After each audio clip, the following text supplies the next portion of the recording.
Electro homeopathy के अध्ययन के क्रम में आज हम आपको मटेरिया मेडिका का एक विशेष चैप्टर औषधियां, इन्हीं औषधियों के अध्ययन के क्रम में हम आपको आज C2 के बारे में अध्ययन करेंगे। कैंसरेसो नंबर 2 यानी कैंसरेसो ग्रुप के दूसरे नंबर की औषधि के बारे में हम अध्ययन करेंगे।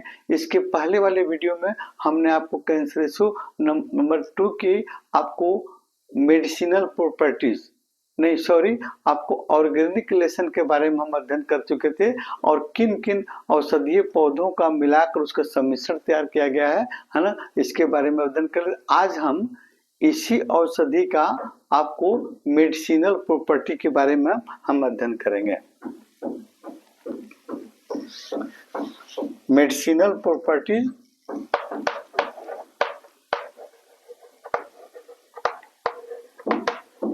मेडिसिनल प्रॉपर्टीज,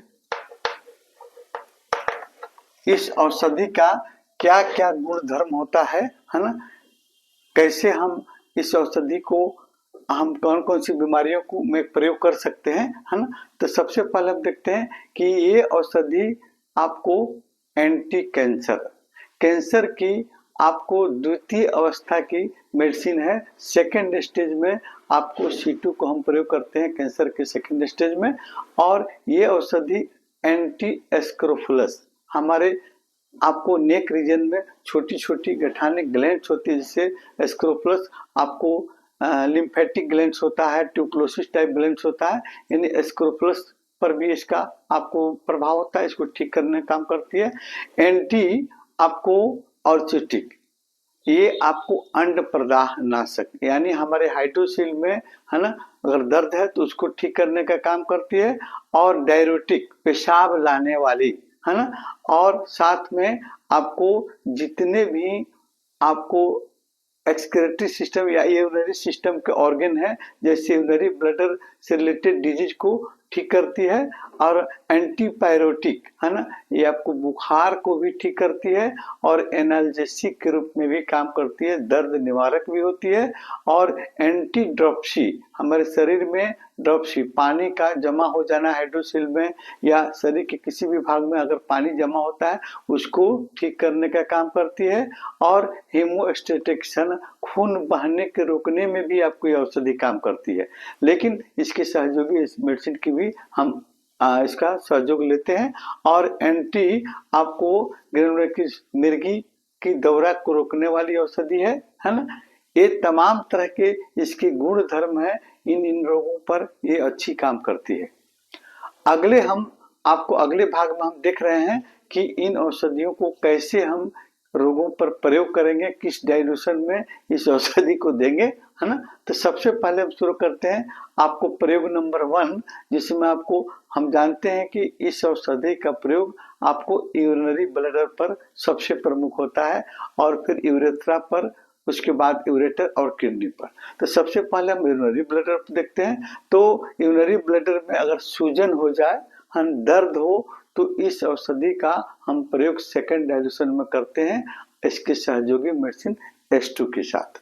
द्वितीय नंबर में देखेंगे यूरिनरी ब्लडर में आपको सूजन के साथ में आपको रुक रुक कर पेशाब होना, है ना, पेशाब में जलन होना, कड़क होना या पेशाब के साथ में ब्लड आना भी इसको भी ठीक करती है आपको C2, है ना। इसके सहयोगी मेडिसिन H2 के साथ में अगर ब्लड आ रहा है यूरिन में तो फिर वहां पर हम E ग्रुप के औषधि और BE का प्रयोग करेंगे। और फिर अगर वहां पर उसमें सूजन है, दर्द है, तो फिर C2 को आप सेकंड से थर्ड डायल्यूशन में GE के साथ में प्रयोग करेंगे, अच्छा आपको लाभ करती है। उसके अलावा यूरेथ्रा में एक्स्ट्रा ग्रोथ हो गया हो, है ना, और उसमें C2 का हायर डायल्यूशन का हम प्रयोग करेंगे। जैसे पेशाब की नली में कभी कभी सिस्ट का फॉर्मेशन हो जाता है, एक्स्ट्रा ग्रोथ हो जाता है, तो उसको भी आपको ठीक करने का काम करती है ना। यूरिनरी ब्लडर में, यूरेथ्रा में आपको कैंसर हो गया हो तो उस कैंसर के सेकेंड स्टेज को आपको C2 ठीक करने में आपको मदद करती है। पेशाब में एल्ब्यूमिन आ रहा हो या म्यूकस डिस्चार्ज हो रहा हो तो फिर वहां पर हम कैंसरस ग्रुप की औषधि C2 और H2 का प्रयोग करके हम उसको ठीक कर सकते हैं। पेशाब में अगर ब्लड आ रहा है ना, हिमोचेरिया ब्लड आ रहा है तो उसमें हम आपको C2 को एक ग्रुप की औषधि है ना A2 के साथ में और B के साथ में आपको निगेटिव डाइल्यूशन या थर्ड से ऊपर डाइल्यूशन में देकर हम उसको ठीक कर सकते हैं। आंतों में आपको म्यूकस मेम्ब्रेन पर प्रभावी होने के कारण आपको ग्लैंड्स में, आंतों की ग्लैंड्स में अगर सूजन हो जाता है, दर्द हो जाता है तो उसको भी ठीक करती है। लार्ज इंटेस्टाइन में आपको रेक्टम एरिया में अगर सूजन है, दर्द है तो वहाँ के आपको पाइल्स है या एनस का कैंसर है या प्रोलेप्स एनस है तो उसमें C2 का प्रयोग हम H2 के साथ में या C ग्रुप के अन्य औषधि C10 के भी साथ में लेकर करते हैं प्रयोग, तो आपको बेहतरीन रिजल्ट मिलता है। ड्रॉप C है ना, यानी आपके शरीर के विभिन्न भागों में अगर पानी आपको जमा हो जाता है ना, तो उसको बाहर निकालने का काम करती है। जैसे जोड़ों में पानी का एकत्रित हो जाना या आपको लंग्स में है, आप उसके अलावा आपको हाइड्रोसेल में है, आपको ब्रेन में है ना, उसके अलावा आपको लेडीज के यूट्रस में, ओवरी में पानी अगर जमा होता है तो फिर ये औषधि अन्य औषधि के सहयोग से जैसे H2 के साथ में A2 के साथ में C2 का प्रयोग करके है ना, थर्ड से फिफ्थ डाइल्यूशन प्रयोग करके इनके पानी को हम निकाल सकते हैं है ना। इसके अलावा आपको H2C2A2 ये एक कॉम्बिनेशन है जो आपके शरीर के ड्रॉपसी में आपको काफी मदद करता है। इसके साथ में इलेक्ट्रिसिटी ग्रुप के औषधि G या W का हम प्रयोग कर सकते हैं है ना। ये रहा आपका कुछ प्रयोग।